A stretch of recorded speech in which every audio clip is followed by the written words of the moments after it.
Hey, what's up, everybody? Welcome back to another episode of the Chromecast. I am not Joe Humphrey. I'm actually Gabriel Brangers, a.k.a. McTrigger, a.k.a. Smoking Cider.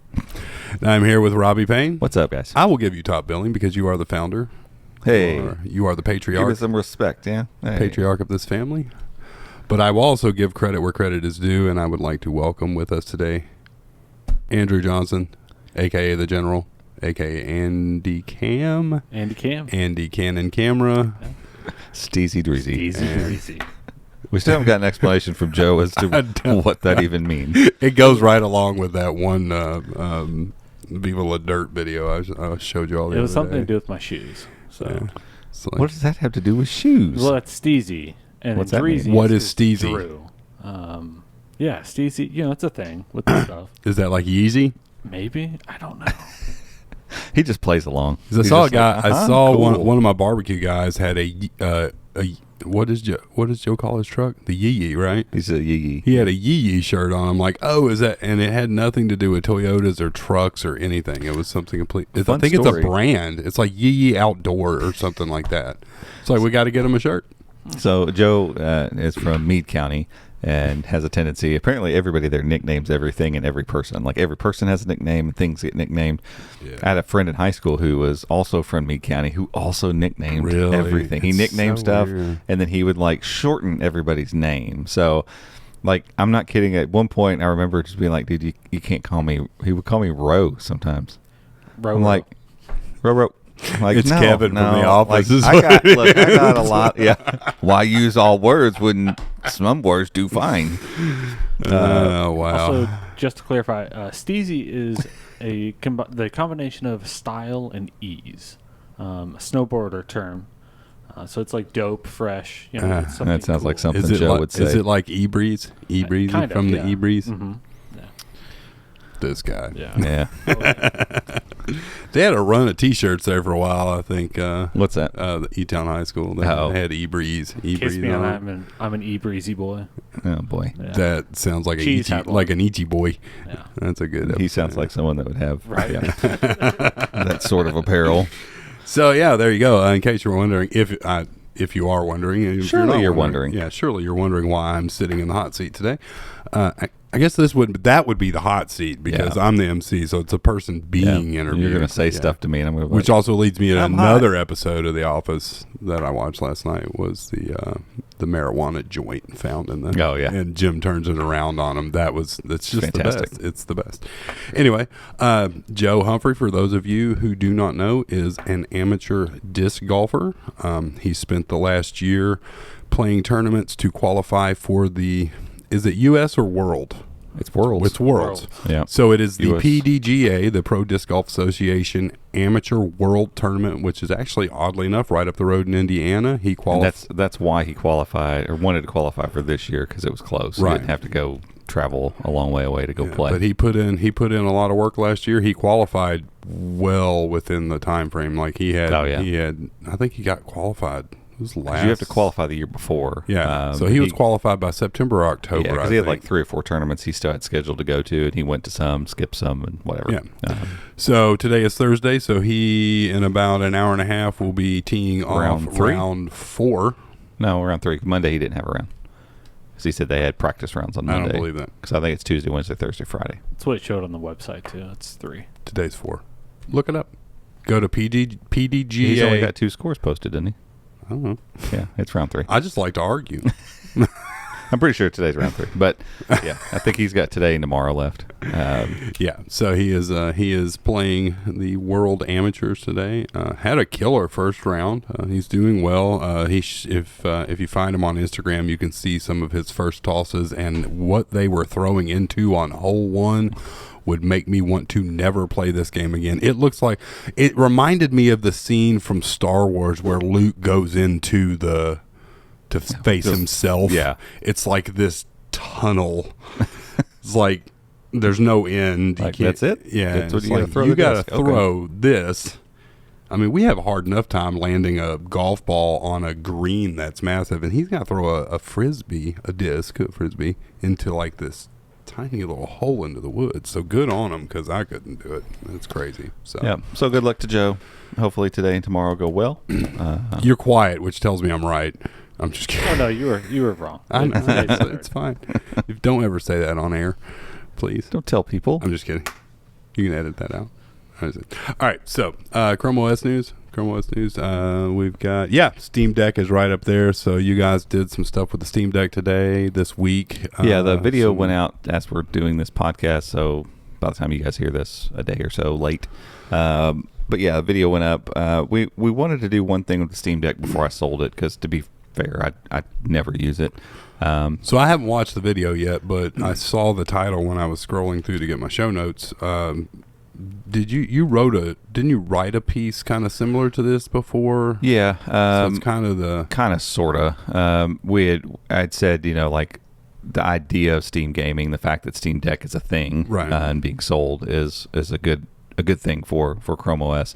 Once we got it in, started playing a handful of games. I'm terrible at console games. I'm no good with joysticks anymore, and I just don't play with that stuff any longer. So it was more of I'm going to test this, see how the graphics look, see how things move, and honestly, it wasn't until probably the day of the video that I thought, like, oh god, I probably need to make sure like the graphics aren't turned down to like medium or low, right? Because it's a small screen, so they could probably get away with some of that stuff. But instead, it was Apex Legends, and literally everything was cranked up max. So max quality, max textures, max anti-aliasing, max everything, blooming, all that except stuff. for resolution. So resolution is obviously it's a 720p basically panel. It's 1280 by 800, and so it's locked to that. So it's 1280 by 800, really? Yeah. So it's just a 720p panel. Okay. And it works just fine in that form factor. It's perfect. Yeah. And so that obviously is going to take a lot of the tax down. You don't have, even with a 1080p monitor, you're going to have at least a 50%, 60% bump, something like that, in the number of pixels you'd have to push just for 1080. Right. That's not considering quad HD or 4K. So, comparing, apples to apples here, it's a custom GPU or an AMD APU in that thing. It's been compared to Zen. I'd have to look back in my article again now. I looked it up for it. Zen 2. Zen 2, yeah, because we're on Zen 3. And then what's their, I can't think of their GPU architecture off the top of my head. It's Radeon and... Radeon something. It's an 8-core Radeon something. RDNA. Was there a number with it? 2. RDNA 2. There you go. Yeah, and to me, I'm going, okay, that doesn't literally mean I nothing. have zero gauge for that. Like, what's that? That's a dedicated GPU, but it's a 50 or 60. It's Nvidia 30. I want to say 60. Yeah. 3060, because there's a 3070 that's better. But there's a 3080 now. Okay. It's crazy. It's just so it's not like this Steam Deck is maintaining some like big gamer towers worth of hardware. Right. It's pretty modest, to be honest with you. What's crazy is that's similar to what's in the Atari VCS that's on my desk, but I have not seen nearly that good a performance from the Atari. Well, and that's what I just wonder, like with the Steam Deck, if they didn't spend time to really think. I'm getting a phone call and it won't go away. I want to decline you. There we go. With the Steam Deck, if like it's a custom APU GPU built 100% just to run Steam, right? That's like they were able to narrow that focus a little bit. So I think some of the higher end Chromebooks that are coming will probably have CPUs that are way better than that. Mm-hmm. Yeah, I mean, based on early benchmarks, what we've seen, the 12th gen CPUs from Intel and their Iris Xe graphics, they're up there. They're up there with like 2000 series GPUs. Yeah, and so I feel like the CPU is going to be way stronger than what's in the Steam Deck, and the GPU might be on par with it. And so, but the combination of the two, just a high-end Chromebook with Steam games, should be really great. Like, it would be a different thing if it was like, it's a little jittery or whatever, but the point of the video is to actually show some gameplay and show us moving around and see, like, there's no frame drops and textures look really rich and nice, and you're getting all the lighting effects. And, Apex is running just brilliantly. And don't forget, this is an executable file. It's a Windows executable file. And if you didn't know any better, and I just handed that to you and you played it, and I said, hey, this is a Linux-based machine, you would think that game is clearly written for Linux. There's no way that something written for a completely different binary is going to run this well on a piece of hardware. And it does. Right. And it wasn't just Apex. Apex was just a good a thing that I downloaded and had ready. But we tried multiple games, and PUBG did not work. For some reason, it just wasn't working. But they've got a whole list of. It didn't show it on there, but they've got a whole list of what do they call it? Great on deck, is that what it is? Or good on deck? I don't know. Great on deck sounds cool. I like that. I think it's great on deck, and so. If it's good, it gets put in that list. I think they've tested it a little bit, and then they'll also ask you, like I got polled a couple times, like, do you feel like this game is running well? Yeah. Rate this and whatever. And so games that get rated well get put into this thing. So as a Steam Deck user, you'll be able to go through that. Hopefully that means that, once they get Steam fully rolled out on Chromebooks, we'll get kind of the same thing. Great on Chromebooks. Yeah, that gives me a lot of hope, because I was curious. I hadn't tinkered with Borealis for a couple of months actually. So yesterday I reinstalled it on the CX9 and was playing Day of Defeat. And it, in my head, it feels better than it did when they first rolled it out, but it's still not great. Yeah. And I was worried that it's like, well, they're never going to be able to get this to work quite right. But this is proof positive that there's no reason, because Borealis is technically running on bare metal. It's just being served through ChromeOS as a display. Right. There's no reason this shouldn't run very well. Yeah, like Day of Defeat source on that's an i7. There's no reason it shouldn't run very well. Perfectly smooth. Yeah. So. And the 12th gen processors or Intel processors are faster, but the GPU is a big improvement over 11th gen even, which was a big step up. So, I think the combination of all that stuff's going to help things be pretty good. And like you said, really the only bar to any of this working, because it was like multiple pieces when we first heard about this. It's like, okay, one, Proton's got to work. So Proton's the compatibility layer that makes, because there's not a whole lot. They're a handful, but by that I mean like 5,000. I think we looked it up. Yeah, Linux games, but there are like 50,000 Windows games, and so the whole thing was kind of hinging on the idea of Linux being able to run Windows games well. So that was one thing. But that was the cool thing, is that that was all in Valve's hands, because they had to make it work to make this thing work. So that wasn't the onus wasn't on Google on there, which is really cool. I'm sure they had a hand in it, but and so that it was like cool. I feel confident in saying that Valve has gotten past that. Like they've made it to the point where this is 100% playable. Is it going to work on every single game? Probably not, but I think they're aiming for like a 99% compatibility rate. And they're not far off. Yeah, I want to say they're in the mid 90s already or something. So that was the big first jump. And then the second jump is just making sure that the container that this is sitting in is going to work the way it's supposed to in ChromeOS. And so, it's running Arch Linux. So is the Steam Deck. You're using the same Proton protocol. So really, it feels a little bit apples to apples now that we've kind of had some time with the Steam Deck to go.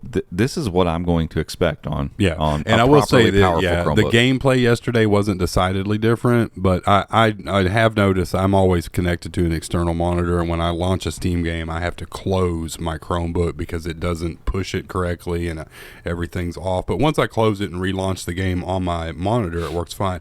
But the boot and the load for Steam was way faster, and it looks a lot cleaner. It looks like they've really tweaked it, because you always get the main window that pops up, and then you get the chat window, and then you get the news. You get the three windows that pop up.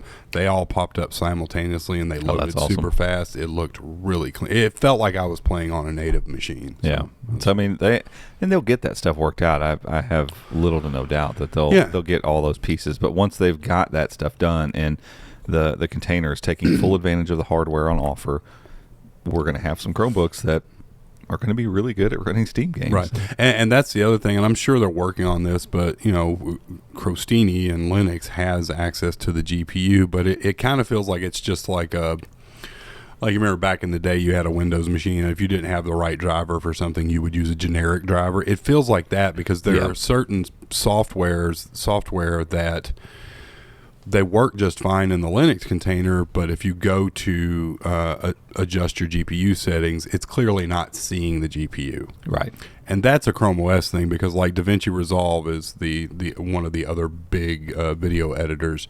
I have read in forums where guys have these new Tiger Lake Windows laptops with XE graphics. DaVinci Resolve will see that GPU, and it recognizes it, which allows you to tweak the GPU settings. It will not even see it on a Chromebook. So that's something Google's probably still working out, but eventually we'll get to that point, and then that means eventually these containers, whether it's Steam or Linux or whatever, will be able to see the onboard GPUs, but hopefully with what like Robbie found earlier this week, we'll be able to recognize external GPUs, and then hopefully that becomes a game changer entirely for Chromebooks. Yeah. So because like stuff I know that LumaFusion, for instance, is coming via Android, and they're working hard on getting that done. But these different things where you have photo and video editors that need GPU support basically to do what they need to do better. Right. Google has to keep figuring out ways to make that easier as more of a generic thing instead of, and I get it, like it's harder with ChromeOS because it's not a Windows device. It's not like, oh, go online and get all your drivers and all that kind of stuff. It's, okay, well now we've got to make sure that this stuff's built in and can see, these GPUs and work properly with them without the end user really doing anything. And so that's a lot of work. It's a big hurdle, but also feel like it should be, in the long run, it should be a little easier than other aspects. It's not like we're talking about printers here where there's 10,000 models on the market. We just need support for, the basic Nvidia drivers, the basic Intel GPU drivers. Right, because, really, they have control over what Chromebooks are going to come out and what GPUs are actually going to become available. And so if they say, hey, look, we're going to allow 2 different models from Nvidia, one from AMD, and the Intel, whatever is coming in the latest Intel, we'll build that obviously into the baseboard for that. And that's it. Like, we're not supporting all this other stuff for right now. And, there are repositories where those drivers exist, just like with the printer thing. The Chromebook could spin up, the container spins up, says, it's this GPU, go get that driver, put them together. I mean, I'm oversimplifying what is probably an insanely complex thing. Right, but yeah, you look at it, like possible. if you go to the Works with Chromebook has a new page that shows all the official Works with Chromebook hardware, and for whatever reason, I don't know why other companies haven't gotten on board, but if you go to the printer section, it's all HP, but there's probably 100 of them.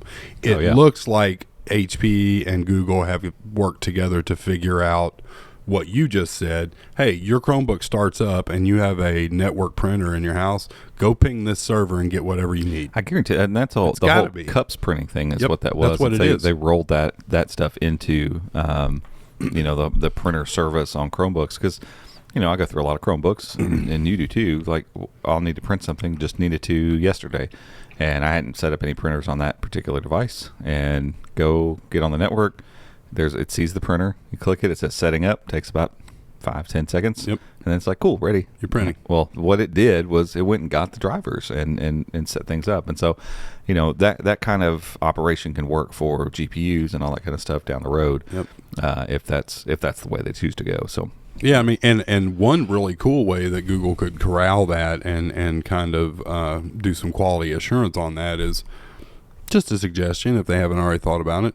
Allow Google should create their own database server for Works with Chromebook products. Mm-hmm. If your product is Work with Chromebook certified, give us your, put your drivers here. All the stuff needed. Anytime you have an update, bring your updates here. That way people know they're getting what they need from a secured, safe, trusted source, and it all lives right here. And they might be doing that. Like that new settings in there to update peripherals or whatever. And so, I mean, that's got to be going. It has to be going to a Google server because who knows what peripherals you have plugged in. Yeah. Right. So it's got to know, like, ping. Here's the MAC address or whatever for this particular mouse. Go find the updates, and I'm still waiting for the time that it actually populates with something. I'm gonna update look that up mouse now because, like I said, they just launched a new Works with Chromebook site. It's actually a slide, which is really cool. They're using Google Slides for it, but I wonder. I'll go back in the repository and dig around and see if they actually have some sort of database where they're putting their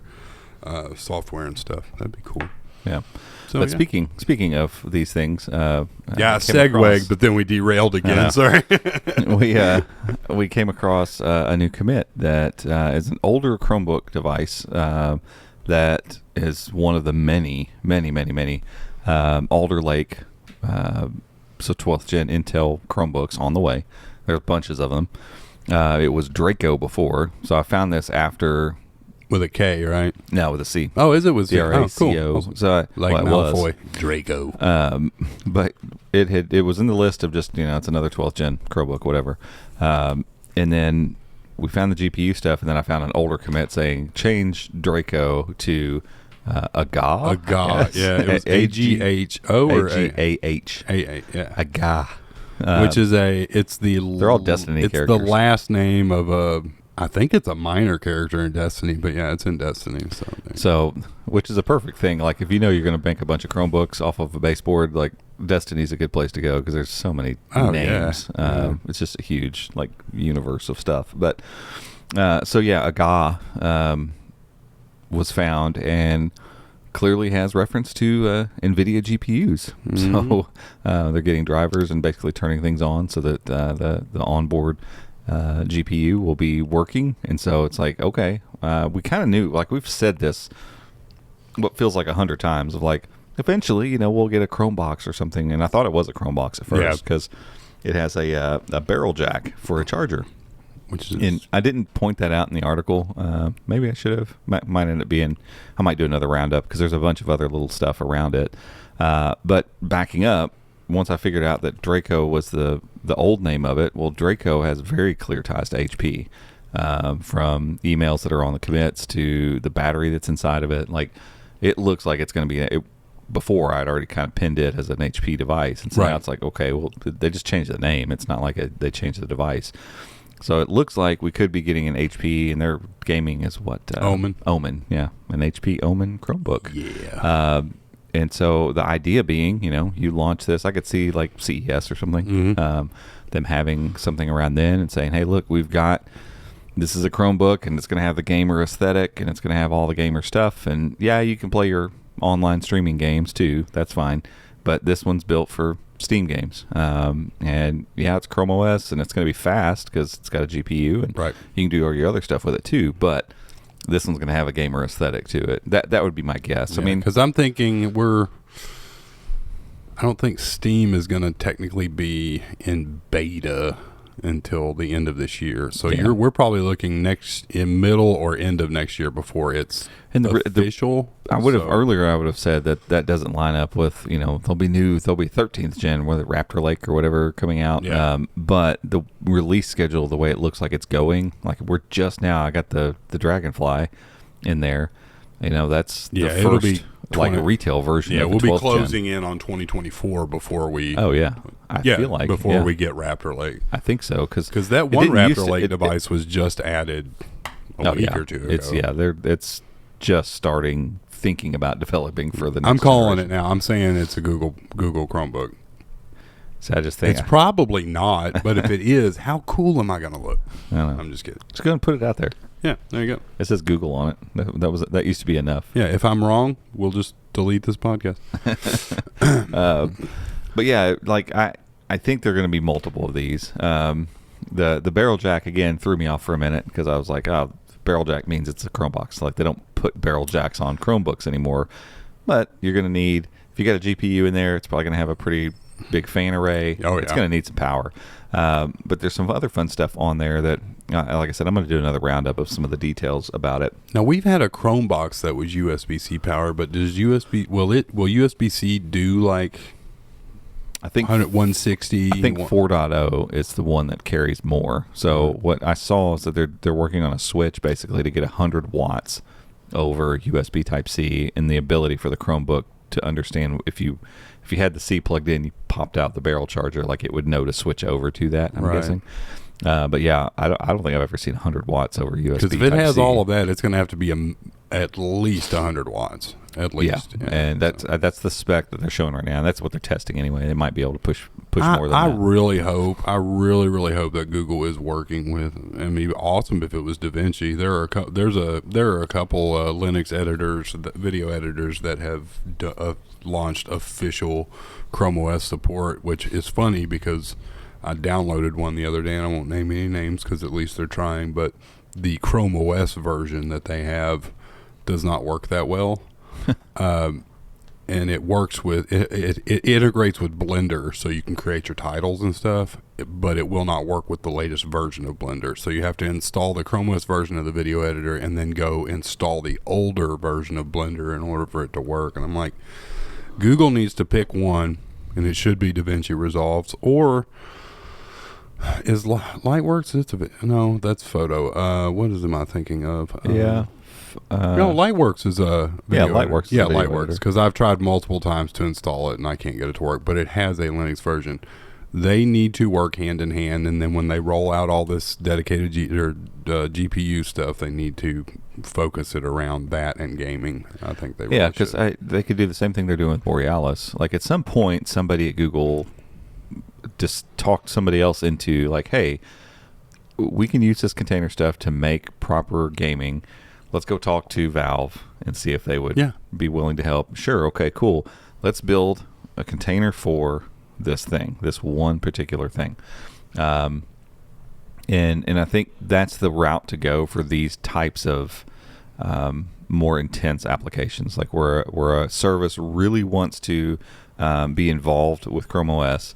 Like, let's build out a container that suits it perfectly. So that there's no reason not to, because a lot of these Linux applications and everything, they all have most of them have different versions that can be installed depending on which Linux distro you're using. Right. But most of them have a primary distro. They're like, we recommend this. Right. Build a container with that. Google has documentation on how to install your own Linux container with the distro that you want. Build a container, much like Arch Linux for Steam, that's built just for my video editor. It has everything needed in it, nothing more, nothing less. You can't tamper with the container and tweak it and mess with anything. It's just designed to run this. Then it just looks like an app. Yeah, it's a one-click install. Steam doesn't look like a Linux distribution. It looks like an app. It installs. Just installed Steam. Yeah, you don't need to know anything else. The container installs in the background, and then you have a Steam button, a Steam icon like you would on your Windows device, and it just launches. And it's exactly what we've been talking about for years that they could do. And so I know it takes work, and they can't do that for every single application. But this is the one. This is like the one thing. Yeah. This is the 1% that keeps people away from Chrome OS. Yep, and gaming and video editing, we've talked about it, and photo editing to a point, but I'm like, there are some pretty decent options out there. Darktable is awesome for Chrome, for Linux, for photos. But I would say, like, if Adobe had, their suite for Linux, I would 100% just go work with Adobe and build a container and put it in there. But they don't even have it for Linux. There's to begin something with. Adobe on the perks page right now, but I can't remember what it is. I don't know. It's not Rush. No, yeah, that clearly it never got canceled, but it clearly got canceled. Yeah, it's like, just don't talk about it. Yeah, which they could have had a huge success with Adobe Rush and Android, but they're going to get usurped by what's it called, LumaFusion. Honestly, KineMaster had a good opportunity to optimize for Chromebooks, and they never really did. They're like, here's some shortcuts. That's all we're going to do. Which stinks because it's a killer Android app. Yeah, I mean it's great. It could do 85% of what most people are going to want to do on a Chromebook. Yeah. The only other thing I could think is like, man, I would love to see somebody figure out, whether it's WeVideo or Shotcut or somebody, like, figure out how to use local, do all the stuff local, no uploading to the cloud in a browser. And I get it; it's not good. Like, the exporting is probably not going to be fast, right? Super fast, but. Is there some way to do some light video editing on local stuff with local hardware? So I feel like Clipchamp's trying to do that, because none of your stuff is synced. Like, if I do something on Clipchamp on one Chromebook, it does not sync to your projects sync, but your media and stuff doesn't. They're trying to do that. Microsoft bought them, so if anyone does it, it'll probably be them. But yeah, I don't know. I just don't know that the tech is even there from a web development standpoint, and what PWAs have access to and browsers and all that stuff. It may just not quite be there, but and that's the thing. PWAs have come so far in the past 5 years. It is just a matter of time. It's a matter of time before you can do just basic video editing in the browser offline, where you can cut, trim, do effects, volume stuff. And like you said, for most people that are just doing casual social media stuff, that's all you need. Yeah, that's all you need. And not having to have the internet connection and uploading stuff, like that's the kind of the crux of it. Yeah, because that's the problem now with all the video editors, is that the editing itself isn't that bad because it is mostly being done locally. It's the minute you go to render the video, it's got to go to the server and all that stuff. So that's what takes time. So all right, guys, we're going to take a quick break, and when we get back, we're going to talk about some Chrome and ChromeOS news, and then who knows what else. So be right back. All right, welcome back. We are talking about Chrome and ChromeOS 103. They both rolled out in the last 2 days, and not like super stunning, fireworks features, but there's a lot. There's a lot to unpack in all of the updates. So especially like ChromeOS 103 has some stuff arriving that, heck, we've been talking about since January. CES, they had some announcements about better together and stuff that. It is stuff that we've been tracking for a long time, and so sometimes it can feel like, oh, it's here, whatever. Yeah. We talked about this before, but for the general consumer who has a Chromebook, who may peruse an article every once in a while and be like, oh, that thing's coming, then they just kind of move on and forget about it. Yeah. I even do that to an extent. Like, I'm like, oh, that thing's coming, cool, that'll be neat. And then I move on and kind of don't really think about it. And all of a sudden they're like, hey, it's coming. And it's a lot of consumers may not. We tend to forget that a good majority of people don't sit and read tech news that much. No. My wife could care less. Like, is it She's on my device? She's not stupid. She's very computer savvy, but she does not sit around and follow tech news. Most people only want to hear about stuff when it arrives. Or if they need help with something. So Chrome for desktop, iOS, and Android all rolled out Tuesday, and then ChromeOS 103 should be rolling out anytime now. I haven't looked to see if it is updated, but Screencast, is it official now? Yep. So Screencast, and we'll talk about each one of these real quick. But Screencast, nearby sharing, Wi-Fi credentials. Fast pairing, and then one's cool because I've never been able to get that one to work. I'm always in Canary. I'm on 105 now, and that one's never worked for me. But one thing I've learned is that, especially when it comes to sharing and security features, they're often nerfed in Canary because there's no reason in hardening the security of a channel that most people shouldn't be in the first place. Right, and you have to be in developer mode too, right? For that. So you've already unsecured your device to begin with. So I'm vulnerable. Yeah. So I get those kind of features either not being in Canary or being just broken so that they're not usable. But yeah, so the first one, it's the one I'm probably most excited about, is the recent photos from your phone. Yeah. I think that's just going to be a nice workflow thing. So the idea being, I take my phone, snap a photo of Paul there, the plant, and I get the photo, and I want to use it in a social media post, or I want to use it in an article or whatever. It's not going to pop up in my what is the phone thing? Phone hub. Yeah. At the bottom right hand, I'm like, is it Hub? Just remember, Google likes hubs: personalization hub, privacy hub, phone hubs, HubSpot. That's different.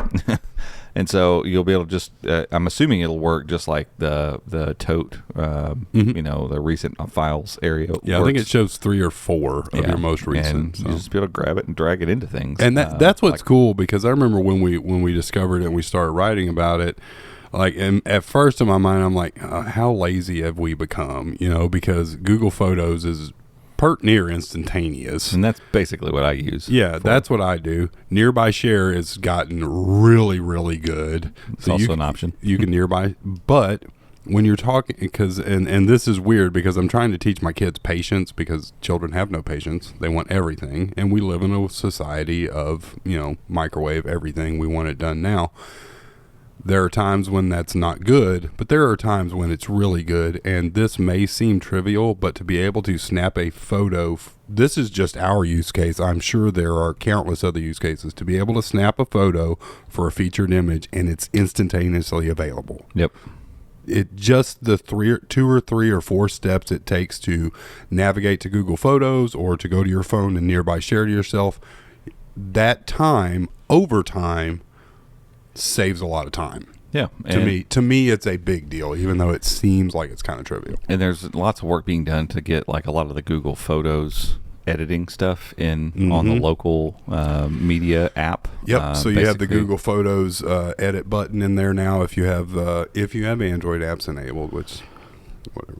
Yeah, and so I've not actually messed with it. So does it open the Android Google Photos app? Yes, no, you have to have the Google Photos. It won't even show up unless you have Android apps enabled. So yeah, and that's the only part of the workflow that I'm like, I don't. It's going to come in handy for certain things, and it's not going to be handy for other things. Like, it's just going to depend. Like, if I'm in the middle of a conversation, for instance, on WhatsApp or in Discord on my Chromebook, it's not like that's not real time on my phone. But if I take a picture on my phone, now I've got to go open the app, even though I'm already in the chat up here. I'm gonna have to open the app here, get to that particular chat, hit the plus button, find that photo, click it, and share it. Versus snap, drag, done. Like, I could see that working really in all kinds of ways, because in my head, if I'm taking a photo I'm going to use for a featured image, I'm probably going to edit that photo in some way, shape, or form. I'm going to, like in Google Photos for me, generally I just hit the enhance button and let it kind of do its thing. And so it's like I could do that on my phone. That'll be interesting to see what it does with that, because my guess is it's going to show you the camera roll. And when you edit in Google Photos, it is camera roll. You're editing. I don't know. Maybe if you save, I'm not sure how that works now that I think about it. When you make an edit to a Google photo and save it as a copy, does it save a local version of that, or does it just save it? I don't think so. If you're doing it in Google Photos, I think it just saves it to Google Photos. So that probably won't show in your camera roll. No. So it's going to be unedited photos only. So I'm like, we can try it later. Then I'm going to have to. But if you're someone who likes to do more manual edits, and you edit in Lightroom or something like that, this makes for a great productivity saver. Yeah. So yeah. I don't know. I'm excited about it. I think it's going to be a cool. What is Tote? I'm sitting here thinking about, what is Tote actually called? They call it. Is it just recent files or something? They call it something. The official name is Tote, but is that what they call it? I thought that was the development name. I get mixed up. No, because I remember the press release they called it the Tote. What was it called in the? I'm trying to remember what it was called in the in development when it was getting made. It had another name, but whatever. So I use Tote constantly. So I'll save an image, or I'll take a screen grab, for instance, of like a commit, and it drops it down. You see it pop over there in Tote. I'm in the article I'm in. I just go over there and grab it, drag it into the article. Boom! It uploads the photo for me into the website. Right. And so if it works like that, I would be super excited. Yeah, because I'll usually if I'm taking one just so I can drag it into something, it's super easy to drag it into Squoosh. You just drag it right into Squoosh and Squoosh it down. Are you looking up Tote over there? Because now I'm all curious. I'm trying to. I'm trying to find it. I thought Tote was the development name, but now I may be getting backwards. Holding Space. Holding Space is what it was called in development. Yes. And then they came out with Tote. Okay. Maybe. I got backwards. Holding Space. I'm glad they didn't go with that. That'd be a terrible name. It's like Holding. I think it is. Yeah, the flag was Holding Space in progress. They should have downloads integration. Holding Hub. It's a hub. My hold hub. Oh, gosh. All right. So the next thing, Fast Pair. So it's not just like Fast Pair has worked on and off in different versions of Chrome. When you turn the flag on and turn it off, like it has been around for a little while, if I remember correctly. Like we're seeing like Fast Pair kind of working on and off for. I feel like it's been 6 months to a year. I feel like it was definitely last year sometime, because we've been talking about it for over a year. Yeah, because it came out on Android, and it was like, oh, it's gonna be out on ChromeOS like immediately, and it just wasn't, and it kind of worked, and then it didn't, but the idea of Fast Pair, and Apple, anybody that uses Apple products will hear this and just be like, yeah. I mean, of course it does, because Apple products have done this really well for quite some time. He's dying of it. He's got something to say. Where, you pair your earbuds, they got to be AirPods, obviously, but you pair your Apple audio accessory, and it's now available on all your Apple devices because at the end of the day, you pick up that device and it's MAC address and everything, the Bluetooth ID, and those are not changing. So if you sync that information across the account, as soon as any device that you're signed into sees that particular piece of hardware, it should be able to just pair with it. Yeah, and no knock against Google because they're, but at the same time, they're the king of sync. Everything is about account syncing. Yeah. This should have been. My guess is. And granted, if it works really well, then great, because there are things that Google swings and misses on, and then there are things like Nearby Share that. They wait, and then when it's done, they roll it out, and it's awesome. Flipping phenomenal. Nearby Share is incredible. And so I'm hoping that's the case with Fast Pair. Like, I've only really used Fast Pair on, I only carry one Android device at a time. So it's not like I have an Android tablet and, an Android, I don't know what else, carried around that my earbuds are going to move between. Right. I just have the one phone. And so getting Fast Pair working properly on my Google account between my phone and my Chromebook is going to be a big deal. That's the only thing that matters to me. Yeah. To know that my guess is, and it says coming soon, it says later this summer, hopefully their aim is to make sure it's done before the Pixel Buds Pro come out. So the idea being I get my Pixel Buds... because it's end of next month. Yeah. I get my Pixel Buds Pro out, I flip them open, my Chromebook and my phone see them for Fast Pair. I choose my Chromebook, I pair it up and get it all done, and then I should be able to immediately just switch to them on my phone. That's the idea. It's your account level carrying of these hardware things. I don't know what other devices. They said there's over 100, I think, earphones that technically have the Fast Pair stuff in them to be able to be used this way. And so as long as the hardware meets the spec, fast pairing should start working across Chromebooks and Android devices. And again, it's nothing on the surface. It's going to be like, oh, well, it's faster to pair them. And that's neat. I like that. I like not having to hold the button, wait for the light, and do all that kind of stuff. That's nice. But the better part is, ideally, if I sign into another Chromebook, which I sign into lots of Chromebooks, so for me, this sounds great. Once it gets up and running and it's all connected, just like my Wi-Fi networks, that it knows all of those, it should know all my Bluetooth accessories too. And I should just be able to flip that thing open. And yes, I would like to go ahead and connect to those and not have to repair them to all of my devices. And that's exactly how it should work, because it's gotten to the point now where everything kind of centers around the phone for me. If I get on a Wi-Fi with my phone, but then I go back to that place with my Chromebook knows it. I don't have to put that in, and that's. I think I tested that one time. I think it works the other way too. If you forget a Wi-Fi network on your phone and you establish that connection on your Chromebook, your phone will eventually pick it up as well. I believe that because I continue to forget the other network here, and it continues to find it again. So I guess I need to forget it on the phone. It's so annoying. So yeah, that plays into, since we're kind of talking about Wi-Fi connections and stuff. Nearby Share is gaining the ability to basically allow you to nearby share Wi-Fi credentials to other devices. So, if you're setting up a new Chromebook, or you're somebody, like we just talked about, Wi-Fi gets saved on your accounts. But if you happen to go to, say, somebody's house, or you're meeting somebody at a coffee shop they go to all the time, and you're like, hey, what's the Wi-Fi password? I don't remember. There's a big long line up there. They'll be able to actually nearby share you the Wi-Fi stuff. Boom, share it over to your Chromebook, you accept it, and you're online. Which I don't know how often that'll get used, but it's a cool idea. Or if you're at home, so you invite a guest over and they need to get on the Wi-Fi. I can't tell you how many times, I know my Wi-Fi password. I know exactly what it is, but I go to other people's houses and I'm like, hey, what's your Wi-Fi password? And they're like, my parents are like this. They'll change it or whatever. My dad's like, let's see. And then he's going to look for his little piece of paper or this note he kept in. He kept his Wi-Fi password in I think in a contact at one point in time on his phone. It's better. My mother-in-law is a note writer, so she'll just scribble on stuff. So if you go to her house, there's notes just everywhere, and you'll see an old letter or something, and it's laying on the counter. A little note on there. The password, that's the password to your T-Mobile account. Okay, all right. So I thought you could do that from Android. Am I wrong? Or is it just a Pixel thing? I have shared... Pixel, I think you can share it with a QR code, I think. Yeah, because I remember looking up my mother-in-law's password on the Pixel 6 through the settings. But there's a share option too. So here we go. There's... Yeah, let's check this out. Let's see. Can I? Yeah. So you can share, and it's. But what option? I think it just gives you a QR code nearby.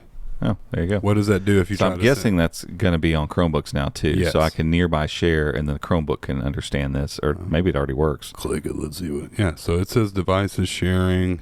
Yeah, so I'm going to click send it to you and see what happens.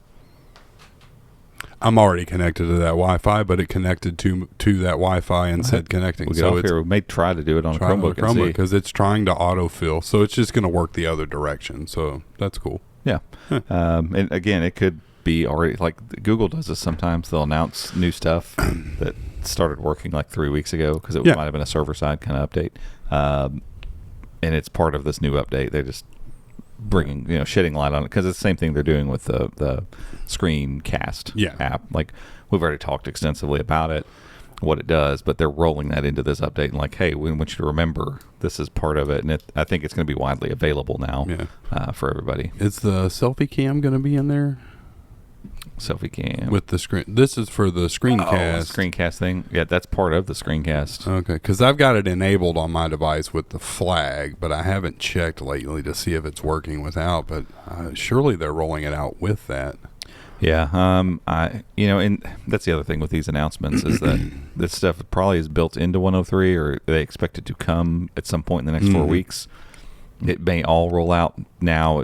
Some of it may roll out, but the fact that they announced, for instance, the fast pair stuff and said it's coming soon, like there's no need for them. If it's not going to work in 103, we only have 4 weeks to 104, so there's no need for them to have put it in there. So I would assume it will show up in the next 4 weeks.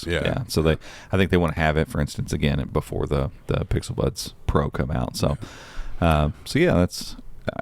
To me, that's the most notable update we've had in a little while. Yeah, as far as like new, it's not new features we've never heard of. I don't think, as long as we keep digging and other news outlets keep digging around for new stuff that's coming, and there's beta and canary channels and developer channels of ChromeOS, I feel like we're never going to get to the point where like I didn't know that was a thing. Yeah, we're not going to have some huge announcement of a feature that's live now, right? That we didn't someone's going to stumble across. Otherwise, we're not doing our jobs. Enough people are looking. So, but I mean, like I've never actually seen the photo. The recent photos thing ever working. We've had flags and stuff for it. Have you seen that? I've had it on when I was still driving the Pixel. It worked in Canary. Oh, okay. But it's not working. Like I can set my phone up on Phone Hub right now. It won't show up. It's weird. And I've seen fast pair stuff working intermittently. Sort of, yeah. And it works to get it paired up to the Chromebook, but then it's like, okay, my want for it was always, okay, I can fast pair these Pixel Buds. We have the Pixel Buds A I'll use to test. Fast pair them there, my phone should have these now. Right. And it's never worked that way. So I'm hoping that works. The nearby share thing is whatever. But like Screencast rolling out, like we've messed with it in full. We've done a little video about it. And I will say it's cool to see them rolling it out now because it's not been a thing for that long. No, I mean, they've been working on it for a long time, but it was just discovered a few months ago. Usually features this robust are months and months in development, and I'm sure they're trying to get it ready for the school year because as much as I wanted this to be for like streaming and stuff like that, it's not. This is geared towards schools and businesses and stuff like that, and that's fine. It's a great productivity tool. So, and a quick shout out too, we have an interview coming with I don't remember, Andy Russell. There you go. Andrew was in on all of those. Yeah. Andrew was in on all of those interviews. We've had quite a few of them in the last couple of weeks that will be going up on the podcast channel as well. So if you're listening to this one will be out before that interview, but that interview was basically all about Screencast, wasn't it? Yeah. Mm-hmm. So cool interview with a Googler about that particular feature. So more on that hopefully next week as we finish up kind of putting the last bits and pieces on that interview. One thing to note about 103, so Chrome for Android desktop and iOS also rolled out this week, and there's some good features in there. The machine learning stuff about notifications that Michael wrote about earlier this month is in there. But the one big notable thing is you had mentioned when we were talking yesterday, the password management for iOS. Yeah. that's kind of a big deal because, Apple obviously likes to keep their ecosystem locked down really well, and they want everything to be managed through iOS. But now you'll be able to autofill, I guess. That's what the press The way it release reads. said. Until the feature actually shows up, I will read you exactly what it says. Until the feature actually shows up, I don't want to necessarily say that's exactly what it would be, but here, I'll read it to you. Google Password Manager, so that's what we all use. It's the passwords.google.com. It's what Chrome uses. It's what Android uses. Google Password Manager is built into Chrome on your computer or Android phone. On iOS, you can set it up as your autofill provider so Chrome can help you quickly and securely create, store, and fill in your passwords into any website or app on your iOS device. Right. So That website seems- cool, that but seems new. app is awesome because Yeah. as far as I know, that's never even had an Can't look at option. Andrew. It's always been there. He wouldn't have tried. But What's their password manager called? It's just passwords in the. I thought it was in the something system. key or something. So keychain. Keychain. Yeah. Yeah. Okay. so yeah, I would be interested to see how that works. So I've got an iPad, so all I got to do is I think I got it somewhere. I don't know what I did with it. It's around. You probably sold it. But I'll get it fired up, and I did something with it. I thought I was. You let let me borrow it? someone. No, you've got it. I think you've got it. I hope so. So yeah, I'll get that all going. I'll get Chrome on it and all that good stuff. I just noticed the shirt you're wearing. Yeah. DJ. I said that in the car the other day. We were taking the kids to drop them off before we went to see Maverick, and I said that, and Nice. I don't even know why I said that. And I then don't had think to you go. need a good reason. No, for it. absolutely not. I had to go through the old. My daughter's like, "Who's that?" And I was like, "Well, DJ Tanner is the eldest daughter on Full House, but DJ Tanner It's a silly. is a vice presidential candidate from Elizabethtown, Kentucky. Yes, it's a silly character from the Eric and Joe show. And he's great. So yeah, But So yeah, that's about it for 103. So we'll check that off the list. And in 4 weeks there will be 104. Yep, we did. And that's Just that's keep the- rolling, baby. I noticed when I was writing the desktop Chrome article, I was looking at some other sites just to see what their coverage was. Multiple sites. Opening paragraph talking about Google is smashing this 4-week cycle, and they are, because prior to this, especially with ChromeOS, there were times where we would literally be approaching the next update before an update would roll out. Yeah. And they are like clockwork. I mean, I think think ChromeOS is like 1 or 2 days late sometimes, but it's the 4 weeks is Yeah, right there. and I think what it's done is allowed them to just kind of breathe a little bit. It seems like more updates would make it more stressful, but they're not trying to cram as much into each It's update. finer tuning focus instead of looking at, we've got 6 weeks to get all of this stuff done. Let's just focus on these few core areas. We've got this one feature, we've got all these security updates, and then we're going to tweak this stuff. Let's just do that. Yep. Yeah, And it's take it. okay because we have another update coming in 4 more weeks. So Yeah, it's exactly. fine. If we have to push that one to the next thing, it's fine. I think it has created some stress relief for them. Yeah. It feels like anyway. And so, yeah, they've been kind of rolling through. Yeah, those and updates. it's funny because we get the obligatory articles about Chrome's been hacked and Chrome's insecure and all that stuff, and it's like, you know what? With more release cycles, there's going to be more bugs, and they find these bugs and they squash them. And the fact that we have a 4-week, so you have a 4-week release cycle, and there's always one incremental update in between. So technically, you're getting Right. updates every 2 weeks. That's making Chrome more secure, Right. not less secure. It's just good headlines. It's what it. Yeah, People like the clicks. do it. So there you go. So I don't know, iOS, we were talking about iOS on Chrome. So Apple Google kind of took a shot at them, which I meant to go back and listen to the song, and I still haven't. You listened to it? No. What's it called? Text Go Greens or something? Yeah. So Drake right? Drake dropped a new album, I don't know. and I don't know anything about it, There's but a song called Text Go Green, and it was a reference to green bubbles on iPhones. oh, okay. See, that so was lost on me. Anyways, Google had tweeted, or Android had tweeted about them really digging this new song from Drake, and it just kind of turned into a little mudsling about the fact that Apple needs to embrace RCS. Yeah. And it was a pretty good dig, honestly. And I mean, I don't think they're doing anything malicious or anything like that, but I think Google's doing a good job of keeping this at the forefront of the tech industry, because Apple does need to do. And like it was said in the tweet or the article that I read or whatever, it was somebody from Google, wasn't it? They said this is in Google's hands to fix this, or Apple's hands. It's in their court. They're the ones that have to fix stuff. it. Yeah. I mean, it almost feels at this point that Apple's not doing it just out of spite. And maybe I'm wrong. I don't know. Never do that. Yeah. Okay. Yeah. Right.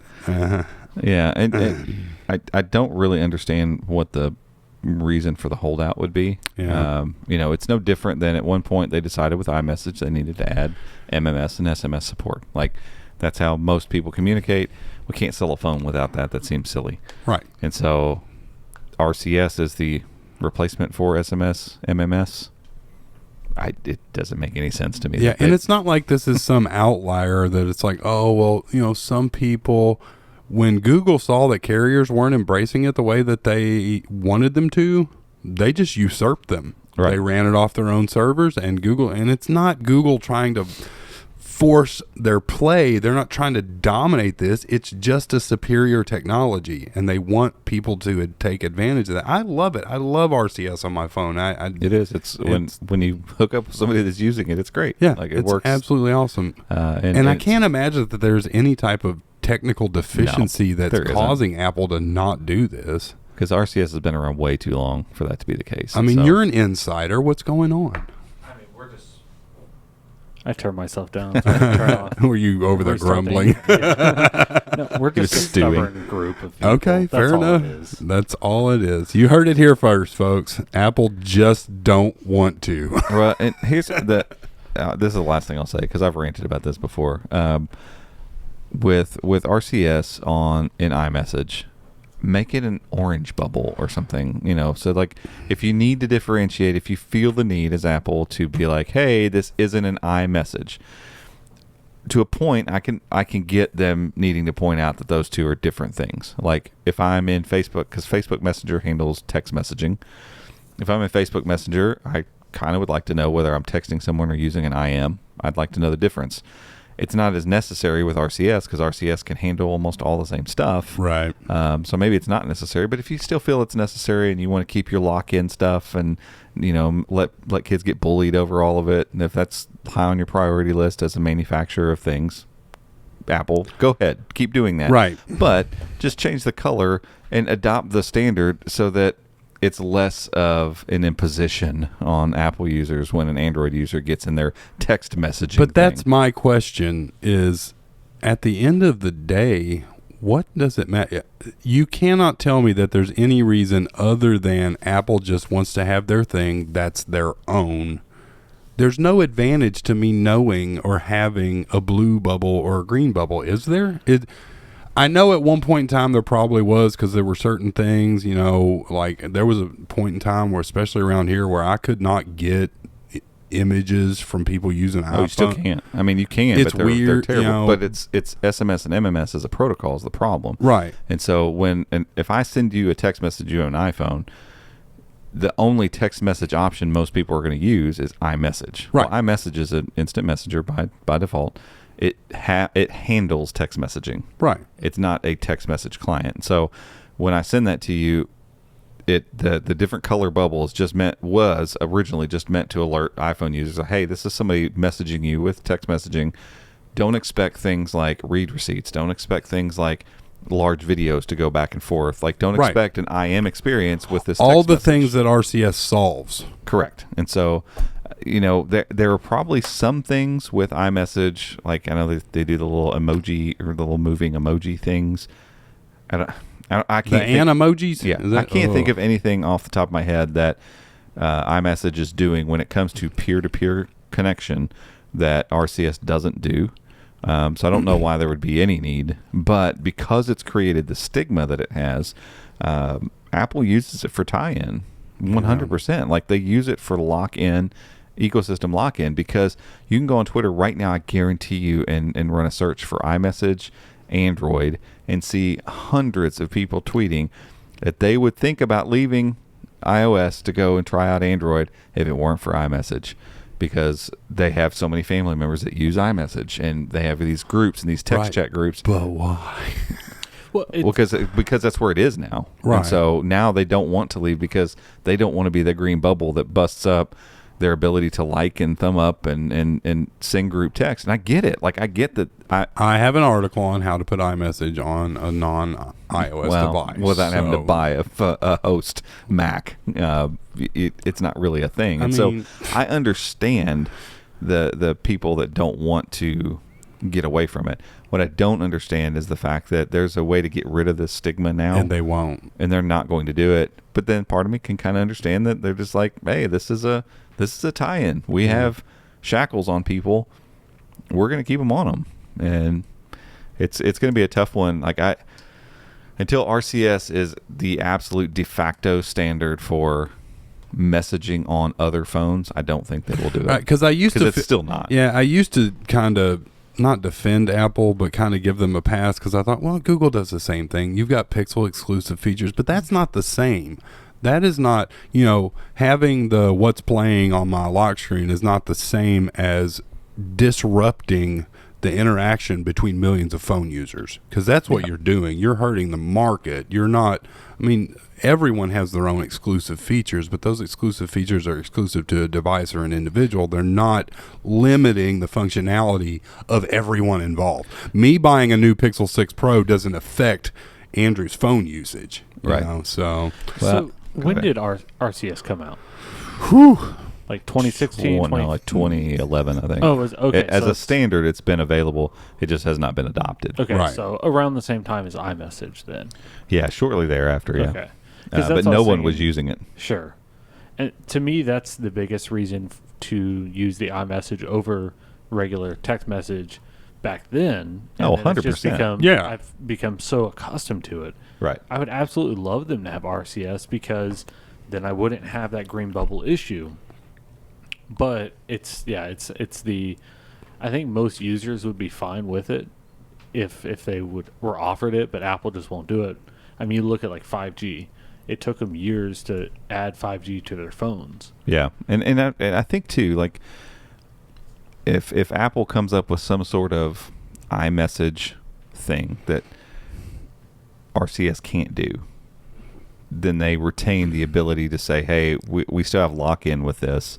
We don't want people, you don't want to leave an iPhone because you won't be able to have iMessage, and iMessage does this thing that all these other texting whatever can't do.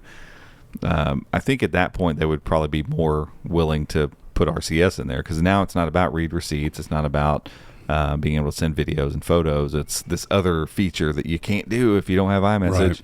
And I feel like maybe like the whole Animoji thing was an attempt at that sort of thing. Like, let's create a different type of lock-in that doesn't have to do with protocols and communication the messaging standards. Functionality itself. Right. Yeah. And so I try to tell people this all the time. Like, if you want a better analogy, like, sometimes it gets difficult because we're talking about text messaging as a standard versus instant messaging as a service that other people do. Like, Google had Allo, Google had Hangouts.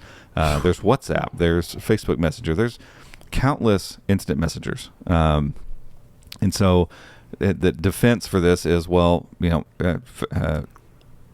is just a very popular instant messenger in the United States, and you shouldn't get so butthurt about this not working on your device. And so if that was all it was, then it's like, okay, maybe that's true. And if they don't adapt to the latest whatever text messaging thing, like, we can step back and have a whole discussion about, should texting be the thing that it is? Like, it's not like the old days where everyone has, half the people have flip phones. And right. SMS is the only way they can send a text-driven message.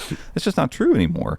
Most people have a smartphone, so you're choosing what instant messenger you want to use. And right. I don't text people if I don't have to anymore. Like, I just don't. And so hopefully they're on WhatsApp or they're somewhere else, and I've got these circles of people and I know where to connect with them. But if we take a step back and you take a different protocol, so take email, for instance. So say Apple created in Apple Mail a different, like more advanced, like they figured out some way to take their email that runs through their servers, and for Apple and Mac users, I don't know what it would be. It does other things. Like it has these integrations like Slack and stuff, and it's really great and really awesome. And then they decided, emails for schmucks. We don't like it anymore. And so now you've got millions of people using Apple Mail, and they're like, we're just going to get rid of that because it's old. And it is. Email's outdated, terrible. Absolutely. And they decided, you know what, we're going to get rid of it. Meanwhile, the rest of the world goes, hey, we've got email 2.0, and now it's email 2.0 has solved all the protocol issues of old email, and everybody's like, oh, thank God, I can use my Gmail, or I can use Outlook, or I can use whatever emails on my server, or I can use it and it's going to do stuff better. Like I can see real-time read receipts, or I don't know, whatever. And then Apple goes, yeah, we're not updating our thing though. So we have all these people locked into using Apple Mail, and they're just going to keep sending those, and they're going to get some really obnoxious way of seeing old emails. Right. Even though there's a replacement. Like when you take it out of the text messaging thing and hear it that way, it's like, that's absolutely ridiculous. They would never do that. That's exactly what they doing. Built. Yeah. That's what's happening with this. And so it's an unfortunate thing. It's frustrating as an Android user. It's frustrating. It would be frustrating to me if I was an iPhone user. Like I just heard Andrew say, like, I would totally use it. I would use it. Like I don't care. Like that's not really. You're not going to leave the minute an RCS chat doesn't turn a bubble green. You're not going to be like, I'm out.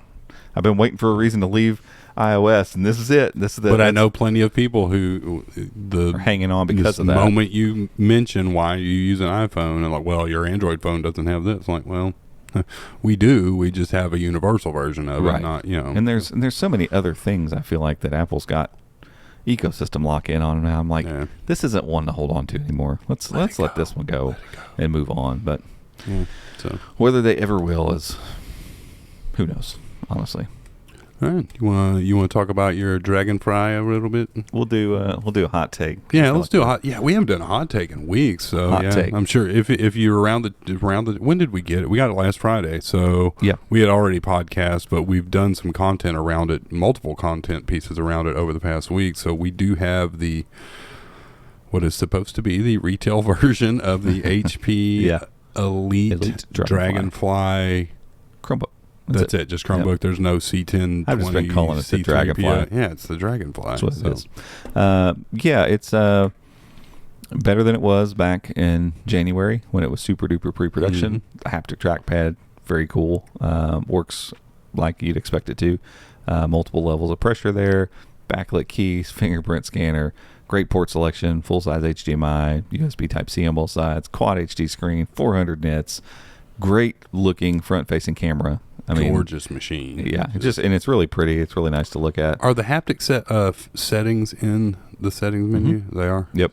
So all you have is haptics on or off, and 3 levels of pressure, which I figured out eventually was the pressure it takes pushing downward to register the click. Okay. Gotcha. So, I like it just very light. So I have it on light. So I've had those flags enabled forever, but I don't have a haptic key trackpad, so they've never shown. And there is this light little haptic feedback whenever you switch desks. There's a little bump. Like a little oops. And then if you get to the end, it's a little bit more of a jarring bump. Nice little touch there. Pen attaches magnetically on the side, like you'd expect. It charges the way that it did before. Everything's there. It's really good. We have a call with HP here in just a little bit to talk some more specifics. Hopefully I'll be able to share in the next couple days about like retail availability, pricing, and all that kind of stuff. Because obviously on HP's website it's astronomical. Yeah. People are still kind of freaking out about that.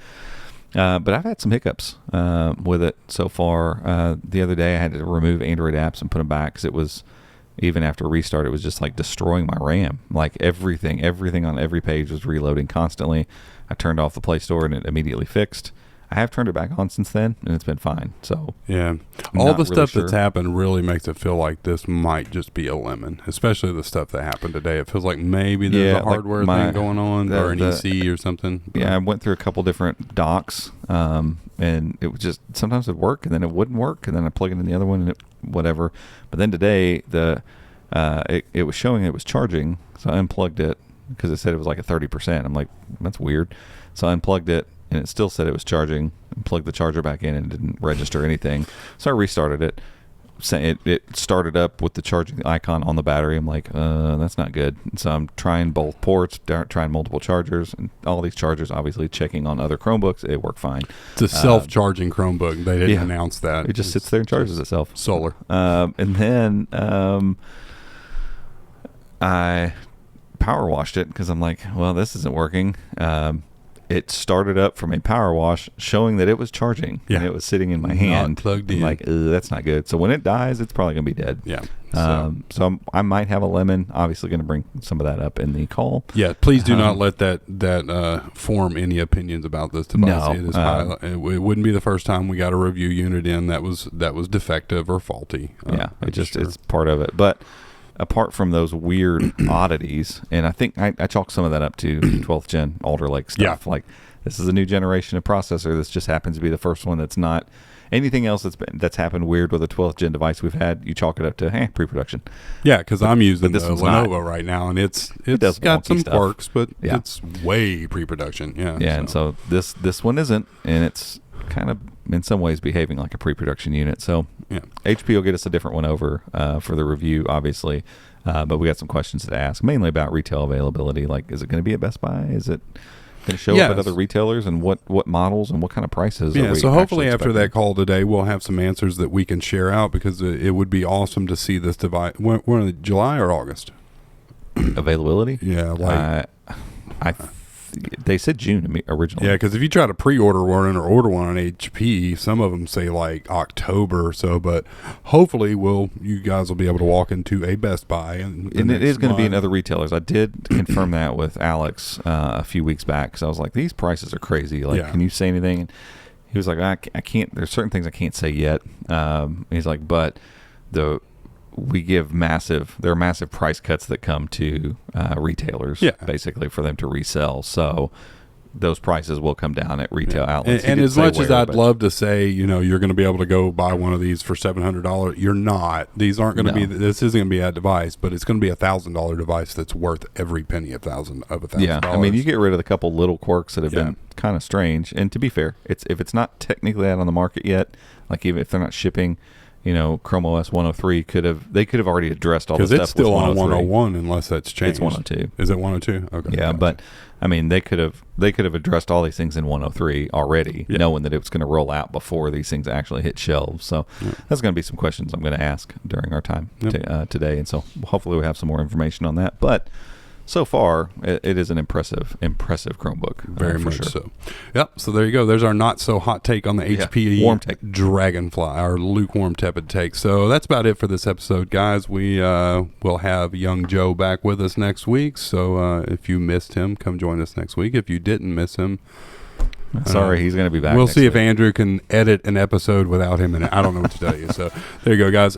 Thanks for listening, and tune in next time. We'll see you later.